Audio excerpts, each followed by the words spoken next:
성경에서 기권이 그 대장정의 제1권 2부 8번째 시간입니다.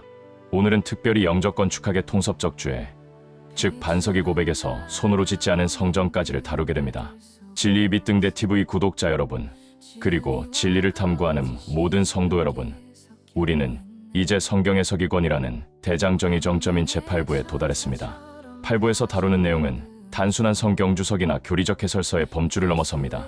우리는 오늘날 파편화된 지식의 세계 속에서 하나님의 말씀이 어떻게 인간의 심연의 심리, 자연의 법칙, 그리고 계시의 신비를 관통하는 통합적 진리인지를 규명하고자 합니다. 본조서는 마태복음 16장의 신앙 고백에서 시작하여 곤충학적 지혜를 통한 성실성의 원리, 인지심리학적 위선의 극복, 그리고 요한계시록과 이브리서가 조망하는 종말론적 성전의 완성에 이르기까지 교회라는 거대한 영적 유기체의 설계도와 시공 과정을 전방위적으로 분석할 것입니다.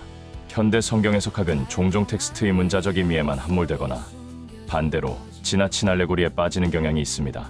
그러나 성경은 만물이 주에게서 나오고 주로 말미암고 주에게로 돌아감을 선포합니다. 따라서 우리는 지질학적 메타포를 통해 반석이 견고함을, 양자역학적 비국 소성의 개념을 통해 성령 안에서의 연결을, 그리고 신경심학적 분석을 통해 참된 내심의 메커니즘을 설명할 것입니다. 이는 이주한 목사의 사역과 진리의 빛 등대 TV의 신학적 기초를 더 이상 손댈 필요 없는 완벽한 수준으로 정립하기 위한 학문적 시도이며, 동시에 마지막 때를 살아가는 성도들을 위한 실천적 매뉴얼입니다. 제1장 지질학적 계시와 언어의 건축학, 페트라와 페트로스를 살펴보겠습니다. 교회의 기원을 이해하기 위해서는 예수 그리스도께서 가이사랴 빌립보라는 구체적인 시공간에서 선포하신 말씀의 진리를 파악해야 합니다. 이곳은 거대한 암벽과 판신전이 자리 잡은 우상 숭배의 중심지였습니다. 예수님은 이 가시적이고 웅장한 세상의 종교 건축물들 앞에서 보이지 않는 영원한 기초에 대해 말씀하십니다. 첫 번째, 언어학적 지층 탐사, 헬라어 원문의 정밀 분석입니다. 마태복음 16장 18절에 너는 베드로라, 내가 이 반석 위에 내 교회를 세우리라는 선언은 기독교 역사상 가장 치열한 논쟁의 대상이었습니다. 우리는 이를 헬라어 원문의 문법적 구조와 당시의 언어적 관습을 통해 명쾌하게 해부해야 합니다. 예수님은 시몬에게 페트로스라는 이름을 주셨고 교회의 기초는 페트라라고 지칭하셨습니다. 이 두 단어의 차이는 단순한 수사적 기교가 아닙니다. 먼저 페트로스입니다. 페트로스는 남성 명사로 고대 헬라어 문학이나 시에서 주로 작은 돌, 움직일 수 있는 돌, 혹은 떨어져 나온 파편을 의미합니다. 이는 시몬이라는 한자 연인이 가진 개별성과 가변성을 내포합니다. 그는 굴러다니는 돌처럼 불안정하며 때로는 예수님의 길을 막아서는 걸림돌, 스칸달론이 되기도 합니다. 이 부분은 마태복음 16장 23절에 잘 나타나 있습니다. 그 다음은 페트라입니다. 페트라는 여성 명사로 거대한 안반, 기반함, 산맥을 이루는 바위를 뜻합니다. 지질학적으로 볼 때 이는 개별적인 구조물들이 그 위에 세워지는 움직이지 않는 지각의 기초층을 의미합니다.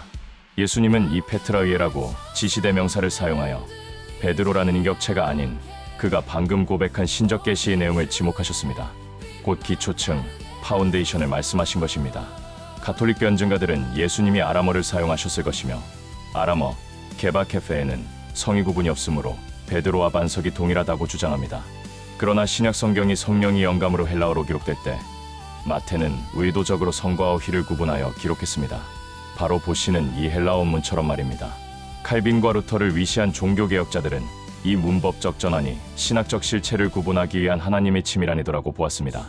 루터는 하나님의 일은 사람의 일과 다르다는 관점에서 교회의 기초가 인간의 혈육에 근거할 수 없음을 강조했습니다.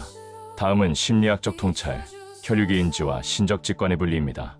예수님은 마태복음 16장 17절에서 베드로의 고백 직후 이를 내게 알게 하니는 혈육이 아니요 하늘에 계신 내 아버지시니라고 말씀하십니다. 심리학적 관점에서 볼 때 이는 인간의 인지 능력과 초월적 직관의 철저한 분리를 의미합니다. 첫째, 혈육, 즉 사르크스는 인간의 이성, 감각, 경험적 데이터를 처리하는 뇌의 기능입니다. 베드로는 잠시 후 예수님이 십자가 고난을 만류하다가 사탄아 물러라라는 꾸지람을 듣습니다.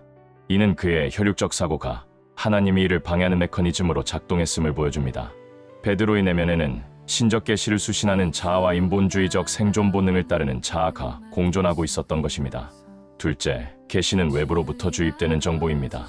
베드로의 고백은 그의 지능지수나 학습의 결과가 아니라 하나님께서 그의 의식 속에 직접 입력하신 정보였습니다. 따라서 반서 페트라는 인간 베드로의 인격이나 의지가 아니라 변하지 않는 하나님이 계시 그 자체이며 주는 그리스도시요 살아계신 하나님의 아들이시니다라는 고백의 내용입니다.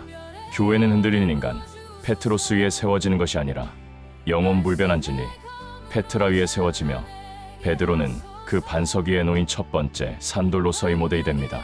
지금 보시는 표는 페트로스와 페트라의 차이점을 문법적성, 물리적 속성, 신학적 의미, 그리고 그리스도 심리학적 상태로 나누어 명확하게 구분해 놓은 것입니다. 감사합니다. 제2부에서 계속됩니다. 진리의 빛 등대 TV였습니다.